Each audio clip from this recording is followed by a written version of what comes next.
Bonjour, je vous fais une petite vidéo pour vous expliquer le travail que vous avez à faire dans le cours 5-12. Donc, vous devez parler avec une éducatrice en milieu scolaire qui travaille présentement, dans le contexte COVID. Donc, une éducatrice milieu scolaire qui travaille présentement. Alors, je vous explique ça. Vous allez voir que les consignes, ça va être rapide. Grille de correction aussi, sont comme ensemble. Les consignes à la grille de correction, c'est sur la même feuille. Alors, je vous montre ça, les filles. Euh, hum, hum, hum, hum, hum, hum, hum. Bon, soda, je le trouve plus. Il est où? Ici! Voilà. Je vais vous tasser. Voilà. Alors, rencontre avec une éducatrice en milieu scolaire, ça vaut 20 donc ça va vous donner 20 points. C'est dans le cours, évidemment, intervention éducative auprès des enfants de 5-12 ans. Alors, dans votre travail, qu'est-ce que vous devez mettre dans votre travail? Vous devez mettre une présentation de l'éducatrice ou la technicienne. Vous savez qu'en milieu scolaire, on peut être éducatrice. Il y a beaucoup de personnes qui peuvent être éducatrices sans DEC. Là, je veux dire, ce n'est pas les mêmes exigences que dans le 0,5, dans le présco. Donc, ça peut être quelqu'un qui est éducatrice ou ça peut être la technicienne qu'on appelle la responsable du service de garde. Elle est obligée d'avoir son DEC. Donc, elle est obligée d'avoir sa technique. Ça, vous l'avez vu là, dans votre cours profession d'éducatrice. J'imagine que ça a été vu. Donc, soit avec une éducatrice ou soit avec la technicienne, mais vous la présentez. Donc, c'est qui? Elle travaille où? Ça fait combien de temps qu'elle travaille là? Elle a quel âge? Elle a-tu fait son cours? Quel cours? L'AEC, le DEC, le cours de la commission scolaire? Donc, tu sais, présentez-moi là. Ensuite, description de l'école. Donc, elle travaille où? D'accord, mais est-ce que c'est une école avec une vocation particulière? Il y a combien d'enfants? Est-ce qu'ils ont maternelle à 6e année? C'est-tu une école en campagne, en ville? OK, donc parlez-moi un peu de l'école. Et ensuite, vous faites une liste des questions et réponses. Donc, vous allez écrire, c'est quoi les questions que vous avez posées à la personne que vous avez rencontrée? Et aussi, c'est quoi ses réponses? Comme les fautes, vous voyez ce que j'ai écrit ici, là? Comme les fautes d'orthographe ne sont pas comptabilisées, cette partie peut être filmée. Moi, je vous encourage à faire ça. Ça va être beaucoup plus rapide pour vous, beaucoup plus pratique. Donc, vous pouvez filmer cette partie-là. Par exemple, vous pouvez faire un Zoom avec l'éducatrice, puis après ça, bien, enregistrer ça, puis m'envoyer le lien.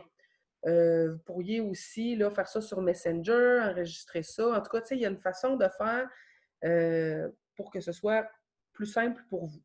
C'est certain que vous pouvez tout faire ça aussi sur papier. Là. Donc, vous pouvez écrire vos questions, les réponses sur papier, mais ça va vous demander un petit peu plus de temps. OK? Mais je vous l'offre de le faire en vidéo si ça vous convient. Ensuite, réflexion sur le milieu scolaire. Bien là, je veux que vous, donc les étudiantes, vous parliez de comment vous vous sentez face à tout ça. Qu'est-ce que vous avez appris? Qu'est-ce que vous pensez? Je le sais que c'est large, je fais exprès, là, ça va dépendre qu'est-ce que l'éducatrice vous dit, ça va dépendre comment ça se passe pour elle, est-ce que l'école suit vraiment les directives à la lettre, est-ce qu'ils ont beaucoup d'enfants, pas beaucoup d'enfants. Ça va dépendre de plein de choses. Je vous laisse aller là-dedans, mais je veux que vous ayez une réflexion. Est-ce que vous, ça vous fait un peu peur, tout le contexte COVID ou non? Est-ce que pour vous, le milieu scolaire, c'est quelque chose qui vous attire zéro ou au contraire beaucoup? C'est ça que je veux que vous me parliez. Qu'est-ce que vous avez appris?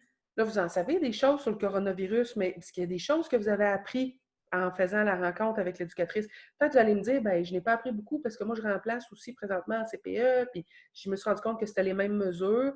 Ben, vous avez quand même appris ça. Je me suis rendu compte que c'était les mêmes mesures, bon, etc. Donc, qu'est-ce que vous avez appris? Qu'est-ce que vous en pensez aussi de tout ça? Vous êtes rendu où, vous autres, dans votre réflexion, autant dans le milieu scolaire que les mesures qu'on est en train de prendre?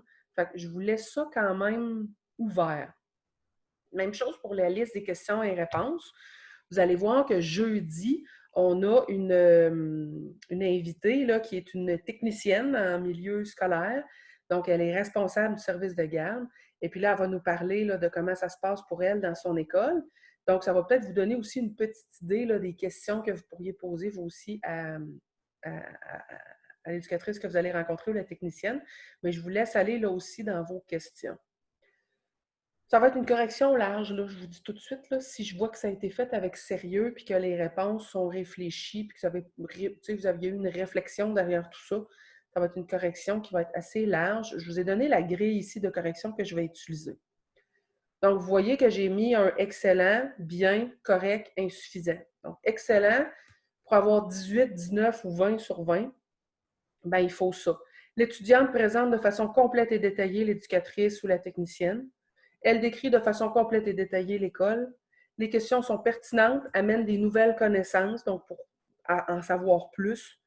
Et elle fait une réflexion complète et détaillée, parle de ses émotions, de ce qu'elle a appris, de ce qu'elle pense. Pour que ce soit bien, on parle de 14, 15, 16, 17. Ben, l'étudiante présente l'éducatrice et la technicienne. Elle décrit l'école. Les questions sont pertinentes. Donc, vous voyez qu'il n'y a pas nécessairement des nouvelles connaissances, mais c'est des questions quand même pertinentes. Et elle fait une réflexion. C'est pas complet et détaillé, mais c'est quand même une réflexion là, de ce qu'elle pense, ses émotions, ce qu'elle a appris.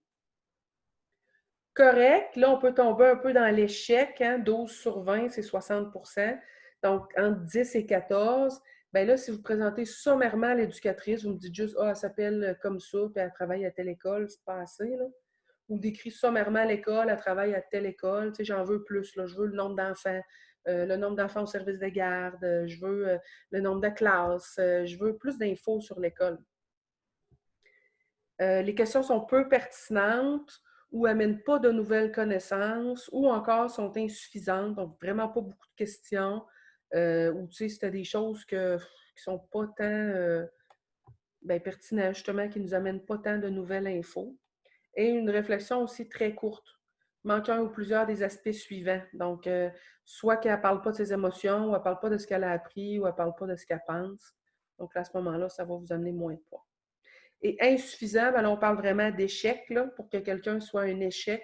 En échec, ben là, si vous ne présentez pas l'éducatrice, si vous ne décrivez pas l'école, si les questions sont peu pertinentes, puis en plus, ça n'amène pas de nouveaux contenus, puis il n'y en a pas assez. Et si la réflexion est beaucoup trop courte, puis qu'il manque un des aspects suivants, soit les émotions, ce que vous avez appris ou ce que vous pensez, ben là, ça va être échec. Donc, c'est des consignes larges, je sais, j'en suis consciente. Je veux vous laisser aller un peu avec ça. Le but de ce travail-là, c'est vraiment de prendre contact avec le milieu scolaire présentement dans le contexte dans lequel on le vit.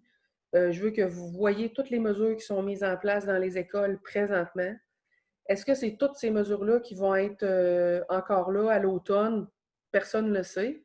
Mais j'aimerais ça, là, que c'est ça le but de ce travail-là, c'est que j'aimerais ça que vous preniez conscience de tout ça. C'est peut-être que vous allez avoir à faire toutes ces mesures-là en stage au mois de septembre. Personne ne le sait. Donc, c'est pour ça que je veux que vous fassiez ça. Vous pouvez aussi, là, évidemment, là, tu sais, je parle beaucoup COVID, là, mais vous pouvez aussi demander à l'éducatrice, à la technicienne aussi, comment elle vit ça en temps normal, qu'est-ce qu'elle aime le plus de son travail comme éducatrice, sans la COVID, là. Tu sais, vous pouvez déborder aussi de juste COVID, là. Fait que, tu sais, allez-y, là, je pense aux filles qui n'ont jamais été en milieu scolaire, c'est le temps, posez-en des questions. Tu sais, demandez à l'éducatrice qu'est-ce qui t'a amené là, qu'est-ce que tu aimes le plus dans ton travail, en temps normal, là, comment ça se passe, OK? Fait allez-y, là, go. Puis ça ne me dérange pas si votre entrevue, elle dure 1 heure, là, puis que vous m'envoyez ça par vidéo. Ça ne me dérange pas, là, même si c'est très long, là, il n'y a aucun problème avec ça. OK? Fait que je vous souhaite un bon travail. Puis, si vous avez des questions, vous n'hésitez pas, vous me contactez, puis on regardera ça ensemble. OK? Fait que, bye les filles. Je vous mets cette feuille-là sur Léa, évidemment. Fait que vous l'aurez sur Léa. OK? Bye!